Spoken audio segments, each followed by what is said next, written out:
Y permítanme, porque he estado hablando y dando ciertas instrucciones y se nos había olvidado un poco activar ahí la opción de grabar, porque estas sesiones sincrónicas para los que no nos pueden acompañar el día de hoy, lo voy a estar subiendo. Ok, perfecto, de administración de empresa.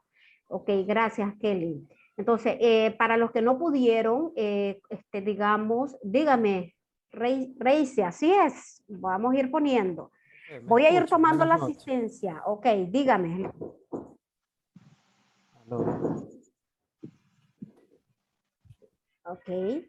Joel Morales. A ver, Carlos Sotelos no se ha conectado, César Enríquez no se ha conectado, Diana Peña todavía no la tenemos, Gregorio Maikí, no sé si es correcto como le puse el apellido.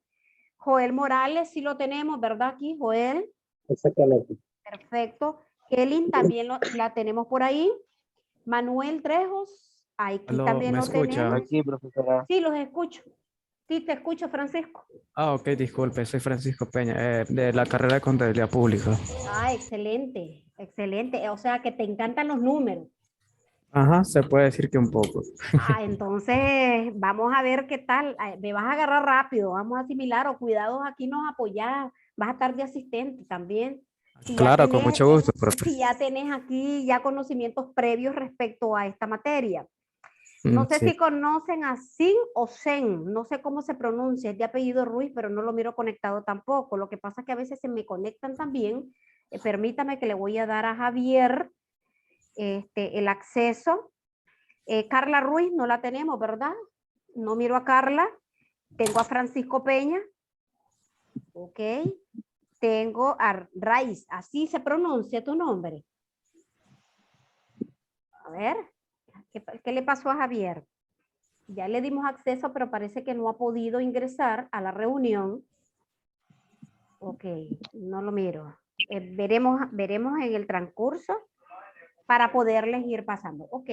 Ya a partir de la sesión, de la segunda sesión que tenemos programado, muchachos, ya la vamos a tener. Recuerden que la hora de clase es de las 3 de la tarde a las 5 los días domingos. Y por razones pues obvias, no había muchos que no habían llenado su información dentro de la plataforma que les decía al inicio, es de obligatorio cumplimiento hacerla para poder crear los grupos en los cuales vamos a mantener la comunicación constante. No sé si Javier, a ver, vamos a ver, está intentando nuevamente y ahí tiene problema.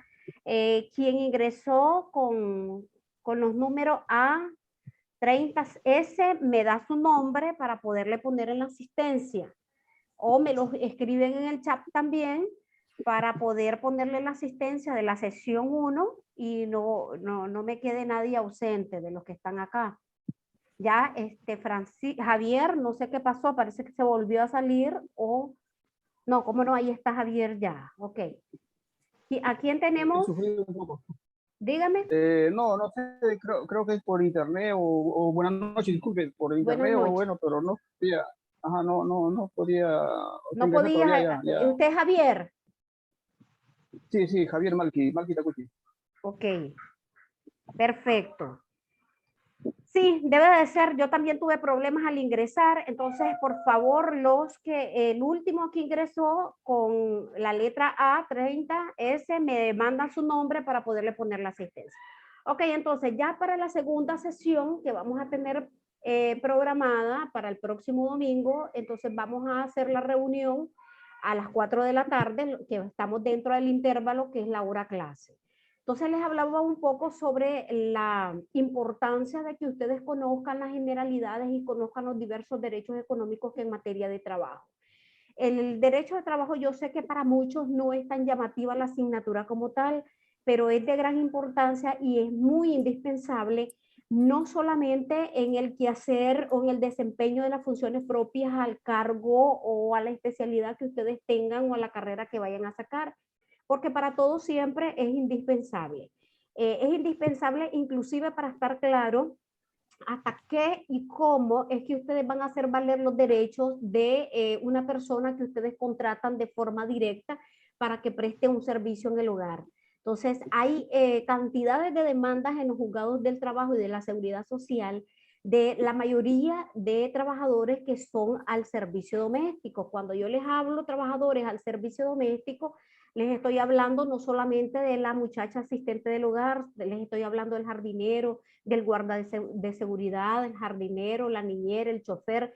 Todos esos están dentro del grupo de servicio doméstico, para que ustedes entiendan. En el momento que nosotros vayamos desarrollando cada uno de de los subtemas que tenemos para esta asignatura, ustedes se van a dar cuenta efectivamente las regulaciones actuales que tenemos en materia de trabajo, y les voy a mostrar no las dos caras de la moneda.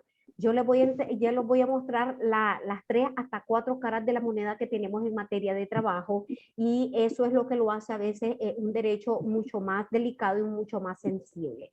Yo les voy a compartir pantalla, ustedes me confirman si pueden visualizar para que hablemos un poco sobre, y se las voy a ampliar. Se supone que ya ahí yo ya se las estoy compartiendo. Exactamente. Ok, perfecto. Entonces, lo primero que me interesa es darles a conocer todo el contenido programático para que ustedes más o menos sepan y poderle orientar cuál va a ser la bibliografía con la que nos vamos a auxiliar en todo el cuatrimestre.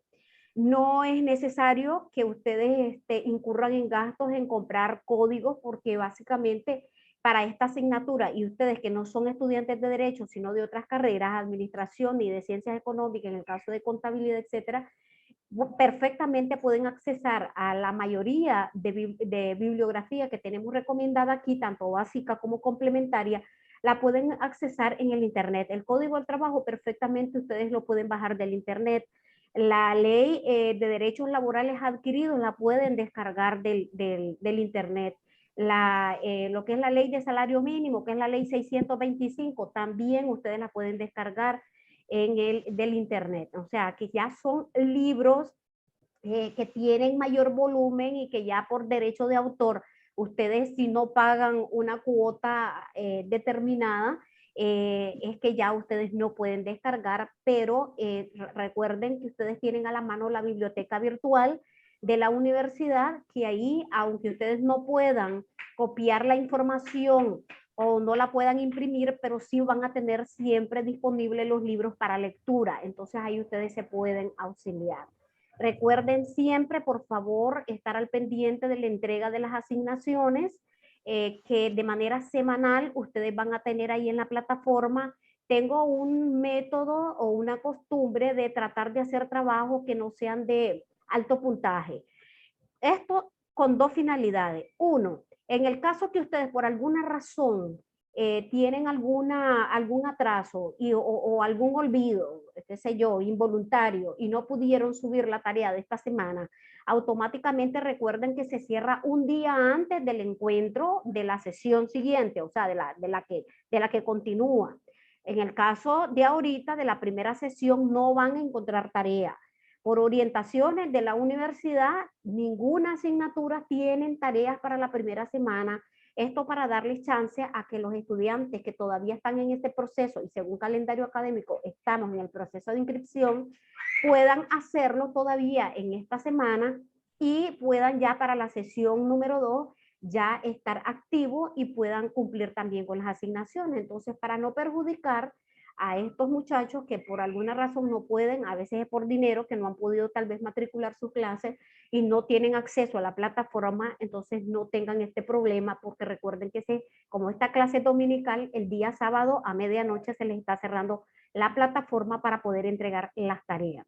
Entonces, para esta semana no tienen asignación, ya tienen para la próxima semana. Que de por cierto, ya ustedes pueden verificar en plataforma, ya tienen disponible la sesión número 2. Ya tengo entendido, ya lo habilitaron, pero bueno, eso se nos informó el día de hoy, la parte de la coordinación. El problema es que en esta asignatura yo me coordino con valga la redundancia, con la coordinadora de administración. Entonces, lo más seguro es que coordinación de administración la vaya a habilitar mañana miércoles. Los de derecho ya los tienen el día de hoy, pero nos vamos a centrar a la nuestra. Entonces les voy a dar el contenido para que ustedes más o menos sepan lo que vamos a hablar en las sesiones subsiguientes. Esta primera unidad está referida a la introducción al derecho laboral. Vamos a abarcar todas las generalidades, del derecho laboral, desde los conceptos de lo que es un derecho laboral, que no lo tenemos en el Código del Trabajo como tal. En el código, si ustedes lo revisan, cuando lo puedan ustedes descargar, ahí van a visualizar nada más en lo que es el concepto de trabajador y empleador. Vamos a dar a conocer cuáles las características y las clasificaciones de las leyes en materia de trabajo. Para ello es importante hablar sobre las premisas. Cuando yo les hablo de las premisas, son todas aquellas regulaciones que tenemos actualmente en materia de trabajo, porque sí hemos ido evolucionando. El derecho laboral no es una disciplina del derecho novedoso, esto ha existido todo el tiempo, pero ha habido una lucha constante para poder mejorar esos beneficios, tanto en materia de trabajo como en seguridad social. Entonces, para ello vamos a conocer lo que es la parte de las premisas, el origen del derecho laboral, las características, todo esto lo tenemos como primera generalidad. Entonces, vamos a ir viendo, porque aquí también les voy a explicar la parte de la autonomía, les voy a explicar lo que son los derechos constitucionales laborales, lo que son los principios fundamentales que están regidos en el título 1 del Código del Trabajo. Para mí es importante darles a conocer los principios, muchachos, por una razón sencilla. En la práctica, cuando ustedes van a demandar o nosotros vamos a demandar en calidad de trabajador o nos van a demandar en calidad de empleador, siempre la carga de la prueba lo tiene quien niega, ¿ok? Eso es lo novedoso que tenemos en materia de trabajo. Antes, quien iba a demandar, quien iba a actuar como demandante, tenía la carga de la prueba. Hoy por hoy, con las reformas que tenemos a la parte procesal del trabajo, el que es demandado y niega lo que se le está pidiendo, que lo que se le está demandando, tiene la carga de la prueba. Pero la mayoría de las sentencias, cuando no hay elementos de prueba suficientes aportados dentro de un proceso laboral judicial, en materia de trabajo y de seguridad social, siempre se le da la razón a la parte trabajadora tomando en cuenta los principios fundamentales. Son 13 principios, todos son importantes, pero el que se usa un poco más en la sentencia es el principio octavo, que es el principio indubio pro operario, que significa que en caso de duda sobre la aplicación de una norma o a falta de esta, nos vamos a auxiliar con las leyes complementarias o en este caso con el derecho común, pero en último caso se va a tomar la decisión aquella que favorezca más al trabajador. ¿Okay? Por eso es que la mayoría de sentencias, cuando el empleador no presenta ningún medio de prueba, siempre es favorable para los trabajadores. En la unidad 2 vamos a hablar los contratos individuales de trabajo, específicamente sobre los derechos, las obligaciones, las prohibiciones, que las prohibiciones no están reguladas, algunas en el Código del Trabajo, y las formas de terminación de la relación laboral. Para poder hablar sobre la terminación de la relación laboral es importante también hablarles un poco sobre la suspensión de la relación laboral, que es un fenómeno que se da muy frecuente, pero esto no significa que se da la ruptura de la relación de trabajo, es solamente una ruptura temporal, pero la vigencia del contrato continúa, a diferencia de las causas en las cuales dan por terminada todos los contratos de trabajo. Entonces vamos a conocer quiénes son los sujetos que intervienen en los contratos de trabajo, cuáles son los requisitos que ustedes deben de tomar en cuenta para que identifiquen cuando tengan a la vista un contrato individual de trabajo, poderlos diferenciar con los contratos de servicios profesionales. En la presentación que ustedes van a ver ya de la sesión 2, que ya ahí vamos a abordar los contratos individuales, les doy un cuadro en la cual les estoy mostrando los aspectos distintivos entre un contrato laboral y un contrato de servicios profesionales, porque se ha hecho una práctica para las empresas que cuando contratan a un trabajador, el primer contrato que suscriben es un contrato de servicios profesionales, pero esto es una clara simulación de la relación laboral. ¿Por qué? Porque todos los elementos que reúnen ese contrato, supuestamente que es civil, porque un contrato de servicios profesionales se rige por leyes civiles, no leyes laborales, reúnen en los contratos que elaboran estos empleadores. Entonces, es un caso que se lleva también a la vía judicial y es un 100% de posibilidades que lo gana el trabajador, porque están los elementos indispensables de una relación de trabajo. O sea, que lo que hace el empleador es simular un contrato civil por un contrato laboral con la única intención de no pagar las prestaciones sociales. O sea, no pagar vacaciones, no pagar 13º mes o aguinaldo, como muchos lo conocen. No me le digan 13avo, por favor, porque 13avo no existe. He escuchado a más de un alumno que cuando hablamos del 13º mes es el 13avo. No, el 13avo de una gran masa significa nada más un 66% de un espacio o de una medida de un 100%, y cuando ustedes, para el que trabaja, recibe al final de su periodo de estar laborando, ya sea que tenga más de un año, un mes adicional, como una forma de motivar, pero que está reconocido en nuestro Código del Trabajo, que es ese mes adicional al año, lo recibe un 100%, lo recibe solamente proporcional cuando usted ha laborado menos del año. Ya, entonces en su momento vamos a explicar cuál es el tiempo que ustedes deben de contabilizar para calcular ese 13º mes. Entonces podemos hablar, y ustedes van a revisar en el código que 13º mes, les acepto que digan aguinaldo unos que otros, pero 13avo jamás de los jamás. Entonces ahí vamos a ver en qué casos también cabe periodos de prueba. También esa es otra modalidad que tienen los empleadores, que te contratan por 3 meses, y dentro de los 3 meses, que este es un contrato determinado, vas a tener 2 meses de prueba. Y esos 2 meses de prueba no te afilian al Seguro Social y no asumen pago de prestaciones en caso de que no quieran transformar ese contrato determinado a indeterminado. Entonces, esos son abiertas violaciones a los derechos laborales de los trabajadores. Eso lo vamos a ir viendo cuando expliquemos ya la próxima semana lo que son los contratos individuales. En la tercera unidad vamos a abordar las jornadas de trabajo, los descansos y los permisos. Aquí ya vamos a conocer cuáles son las jornadas ordinarias, cuáles son las jornadas extraordinarias y cuáles son las jornadas especiales. Entonces, para que ustedes las aprendan a diferenciar. No todas jornadas cuando me las dan son jornadas ordinarias, no. Todos manejamos que existe una jornada diurna, una jornada nocturna, una jornada mixta, ¿verdad? Es como que lo general que manejamos. Pero eso es una jornada ordinaria. Dentro de las jornadas extraordinarias son aquellas que elaboramos en los días feriados, en los días asuetos, en los séptimos días que te toca el descanso y te hacen trabajar. Esos son jornadas extraordinarias. Pero también hay jornadas especiales que pueden ser menor o mayor que las jornadas establecidas en ordinaria. En el caso, por ejemplo, de los adolescentes trabajadores, laboran 6 horas por día, 30 semanales, a diferencia del adulto. Los trabajadores que están expuestos por algún tipo de riesgo, de algún tipo de contaminación, porque manipulan químicos, también por insalubridad, también laboran 6 horas por día, no laboran 8 como la mayoría. En el caso de los cargos de representación del empleador, son también jornadas especiales porque deben de elaborar 12 horas mínimas por día, no son 8 horas como el resto de los trabajadores.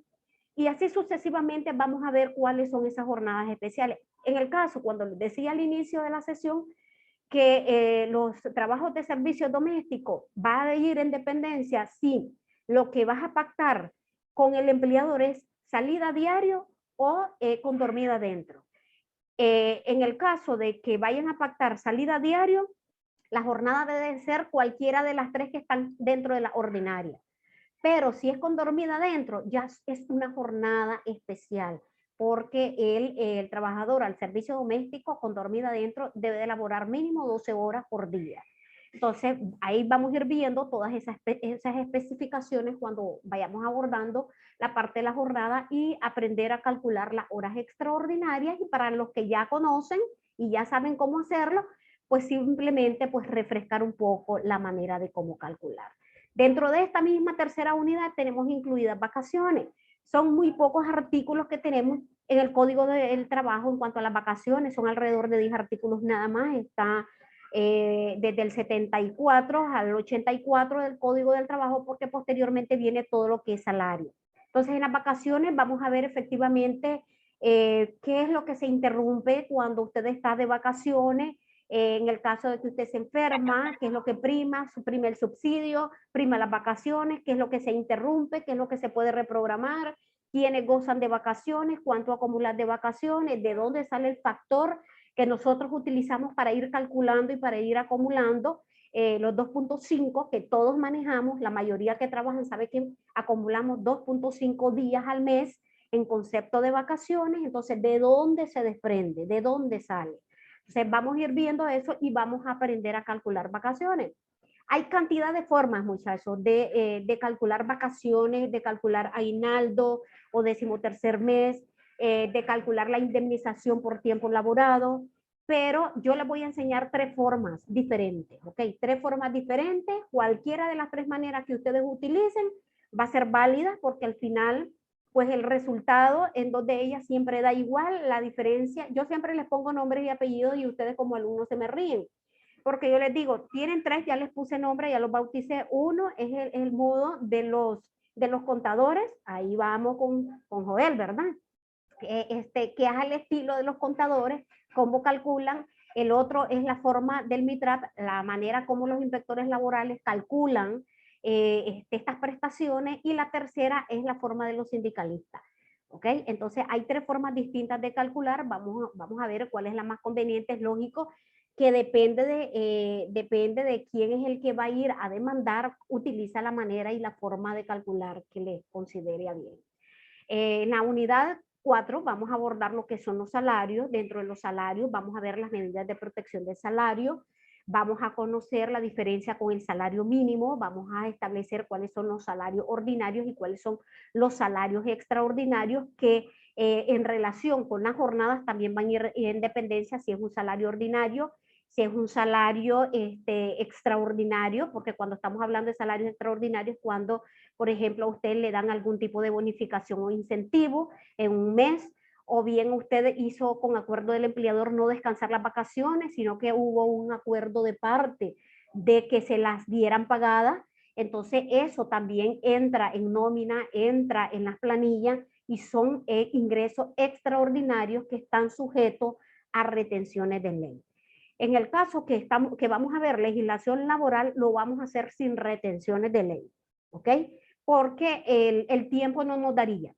¿Okay? El tiempo no nos daría. Sería buenísimo en el caso, por ejemplo, de los muchachos que estudian contabilidad. No sé si dentro de su pénsul académico tienen adicional un reforzamiento para los pasivos laborales en el cual puedan aprenderlo con las retenciones de ley. ¿Okay? Cuando trato de adelantar a veces las temáticas o los subtemas en cada sesión clase, a veces con la intención de tener mayor tiempo a disposición de poder reforzar los cálculos, y si todavía nos da el chance o nos da el tiempo de poderles enseñar por lo menos las retenciones del seguro social, el INS laboral, el IR, que es la parte de las rentas económicas. En este caso rentas de trabajo, porque el impuesto sobre la renta es súper amplio, pero específicamente solamente en materia de trabajo vemos las rentas de trabajo. Es algo muy sencillo porque solamente es trabajar con la tabla progresiva que tenemos en la ley de concertación tributaria, pero no lo voy a abrumar ni lo voy a afligir. Yo sé que el que está en contabilidad es llamativo, pero para el que no le gustan los números, entonces esto es un poco más complicadito. Entonces no voy a entrar hasta ahí para efecto de que no se me vayan ustedes a afligir. Y en la parte de los salarios vamos a aprender a calcular el salario diario, el salario hora, para efecto de saber cuál es el punto de partida para los pasivos laborales. En el caso de la unidad 5 son las indemnización por tiempo laborado. En esto yo siempre hago un énfasis, muchachos, en que hay una mala, digamos, conceptualización de lo que es la indemnización por tiempo laborado. Me los confunden también muchísimo con la antigüedad. Cuando estamos hablando de la indemnización por tiempo laborado, estamos hablando básicamente de lo que dispone el artículo 45 del Código del Trabajo. Si ustedes ya han tenido experiencias laborales anteriores, saben que es una potestad que tiene el empleador, que está reconocida en nuestro Código Laboral, ha quedado vigente desde hace muchos años, aún las últimas reformas en la parte sustantiva del Código del Trabajo en 1996, se quedó la parte de la indemnización por tiempo laborado.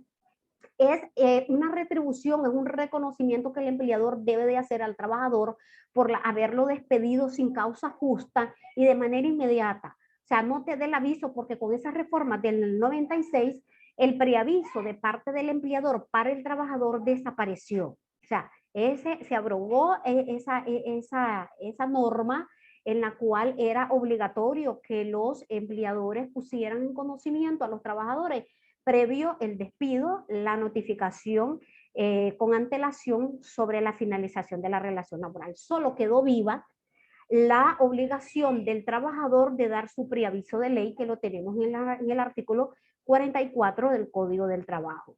Aunque la ley te lo deja como una opción, el Código del Trabajo te lo deja como una opción, pero al final yo no lo tomo como una opción. Para mí el artículo 44 es una condicionante para los trabajadores.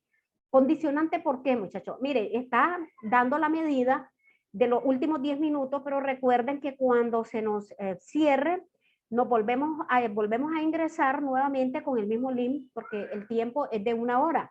Entonces, a Javier se había salido.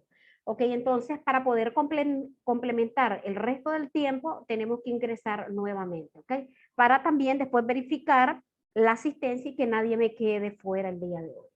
Entonces, cuando ya estamos hablando, muchachos, bueno, el preaviso sí, es una condicionante a mi punto de ver, porque si el trabajador no labora los 15 días de preaviso, automáticamente pierde su indemnización del 45.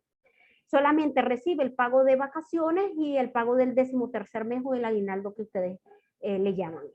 Es lo único. Entonces, ¿por qué? Porque hizo un despido inmediato y no laboró los 15 días, por tanto el empleador no está en la obligación de indemnizar, cuando más bien el trabajador es que le está causando inconvenientes y daños al no avisarle con antelación y no buscar a otra persona que supliera y que lo prepararan de previo para que ocupara su puesto, su vacante, y que ejerciera las funciones propias que usted estaba haciendo.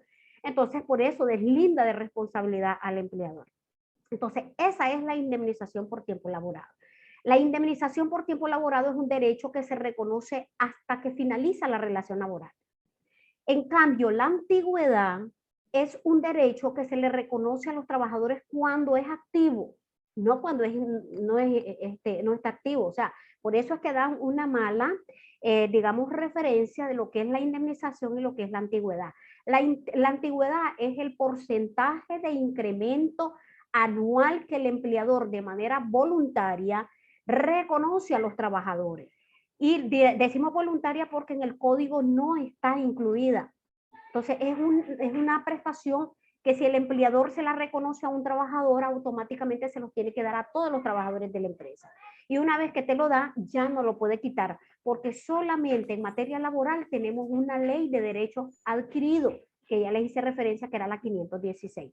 ¿Qué quiere decir? Y lo vamos a ver en las partes de las premisas del derecho laboral, porque en materia laboral toda costumbre se hace ley. Toda costumbre se hace ley. Por eso es que no hay que ser muy caritativos. Si el código no te lo exige como empleador y vos lo vas a dar como un beneficio, ten cuidado, porque ese beneficio después se convierte en una obligación. ¿Ok? Entonces eso lo vamos a ir viendo. Y ahí nosotros terminamos la parte del derecho individual. Esta última unidad, que es la unidad 6, ya es parte del derecho colectivo, que son las asociaciones sindicales, los conflictos colectivos y los arreglos directos.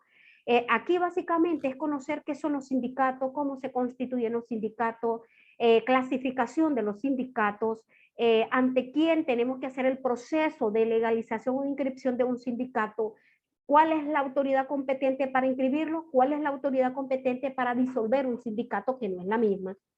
No es la misma. O sea, para poder nosotros constituir un sindicato en una empresa, lo tenemos que hacer con los requisitos y procedimientos ante el Ministerio del Trabajo. Pero el Ministerio del Trabajo no es competente para poder disolver un sindicato. Lo tenemos que hacer vía jurisdiccional. ¿Ok? Entonces, eso es importante que ustedes lo manejen. Ahora bien, la convención colectiva o conflictos colectivos, efectivamente, los conflictos generalmente se originan cuando existe un convenio colectivo en la empresa. En una empresa puede existir un convenio colectivo siempre y cuando hay un sindicato. Aquella empresa en la cual no hay sindicato, no puede existir un convenio colectivo. ¿Okay? Eso que les quede claro. ¿Por qué? Porque el convenio colectivo son reclamaciones que hacen los representantes de los trabajadores, que son los sindicatos, ante el Ministerio del Trabajo, o lo hacen vía directa, porque se puede hacer la negociación de dos maneras.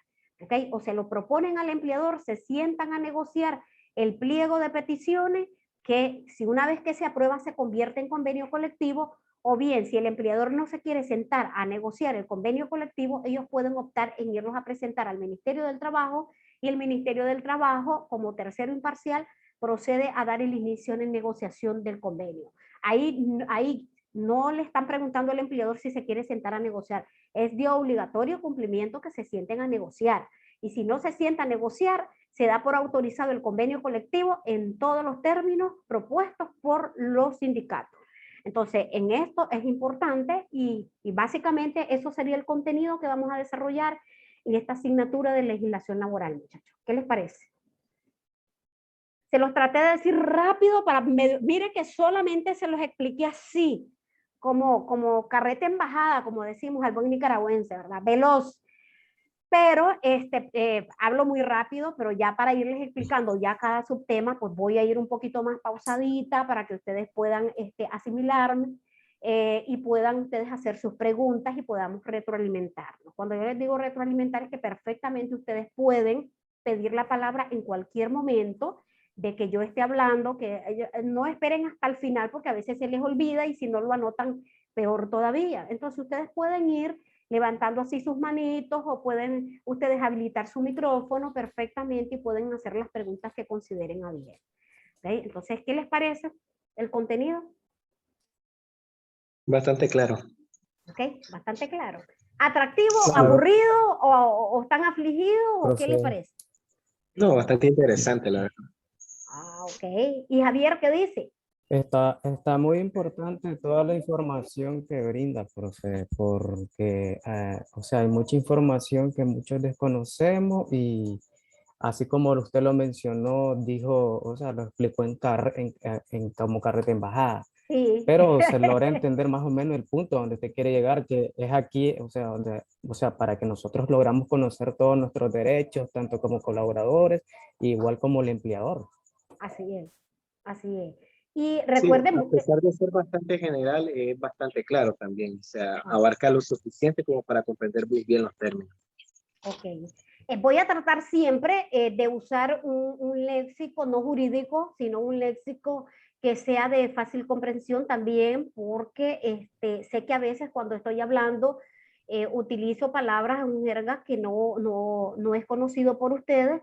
Entonces ustedes ahí me preguntan, me paran, me dicen, mire, no entendimos esa palabra, perfectamente les explico qué quise darles a entender, porque esto es lo que quiero, que en cada sesión sincrónica que tengamos, ustedes queden lo más claro posible sobre el mismo y cuando entremos a la parte práctica, porque aquí no nos vamos a limitar solamente a recitar, o sea, yo no quiero venirme a sentar y a recitarles todo el código del trabajo porque para eso ustedes lo pueden hacer desde su casa, sino que ir viendo lo que sí regula el código del trabajo, lo que sucede en la práctica, lo que resuelven los jueces, lo que resuelve el Ministerio del Trabajo. Por eso yo les decía, no les voy a enseñar dos caras de la moneda, porque la ley dice una cosa, el Ministerio del Trabajo dice otra cosa, los juzgados del trabajo dicen otra cosa, el Tribunal Nacional de Apelaciones en materia de trabajo dice otra cosa, y bueno, y eso sin incluir los convenios internacionales en materia laboral.